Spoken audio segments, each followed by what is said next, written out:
ভালোবাসা মানে কি? ভালোবাসা মানে হলো কারো ভালোতে বাস করা।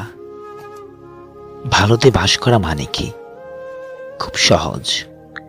এর মানে তার ভালো চাওয়া, তার ভালোগুলোকে দেখতে পাওয়া, সে যেন ভালোভাবে বাঁচতে পারে সেটা মন থেকে চাওয়া, তার কল্যাণ কামনা করা, তার ভালো দিকগুলো চোখে পড়ানো, এমনকি সেই মানুষটাকে যেরকম তাকে ঠিক সেরকম করে গ্রহণ করতে পারা।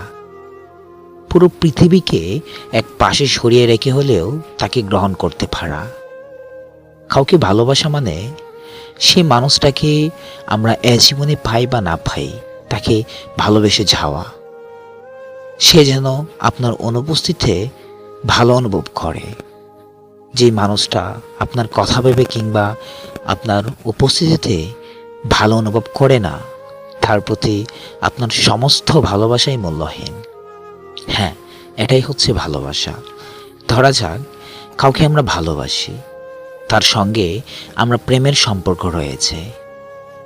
কোনো একটা সময় আমাদের ব্রেকআপ হয়ে গেল, তখন কি ভালোবাসা নষ্ট হয়? ভালোবাসার মানুষ কি জীবন থেকে কখনো হারিয়ে যায়?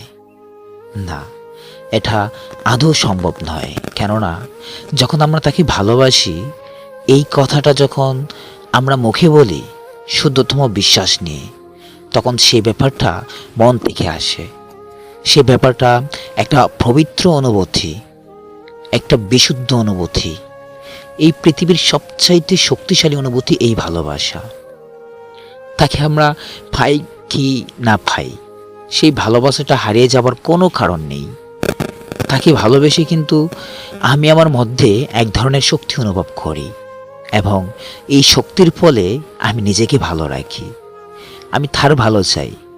সে ভালো থাকলে তা দেখতে আমার ভালো লাগে। এমনকি সে আমার সঙ্গে থাকছে না, সে হয়তোবা অন্য কোনো মানুষের সঙ্গে থাকছে, কিন্তু যদি সে ওই মানুষটার সঙ্গে ভালো থাকে, সেটা দেখতেও আমার ভালো লাগে।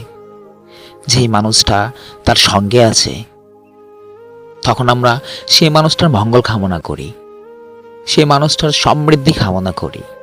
সে মানুষটা ভালো থাকলে সে আমার ভালোবাসার মানুষটাকে ভালো রাখতে পারবে। তাই আমি সেই মানুষটারও ভালো থাকা খুব করে চাই। ভালোবাসা ব্যাপারটা নিঃস্বার্থ একটা ব্যাপার, নিষ্কাম একটা অনুভূতি। এখানে কোনো ছাওয়া পাওয়ার ব্যাপার নেই। ভালোবাসার মানুষটিকে পেলে খুব ভালো হতো, আর না পেলেও কিন্তু ভালোবাসা স্পষ্টভাবে টিকে থাকে। হয়তোবা প্রেম টিকে থাকে না, সম্পর্ক টিকে থাকে না, কিন্তু ভালোবাসাটা ঠিকই টিকে থাকে। যাকে একবার ভালোবাসা যায়, কখনো তার কোনো ক্ষতি করার চিন্তা করা যায় না, কখনো তাকে নিয়ে কোনো বাজে ভাবনা মানুষের মাথায় আসে না। তাই ভালোবাসাটা একদম সবসময় সতেজ থাকে, সবসময় বর্তমান থাকে।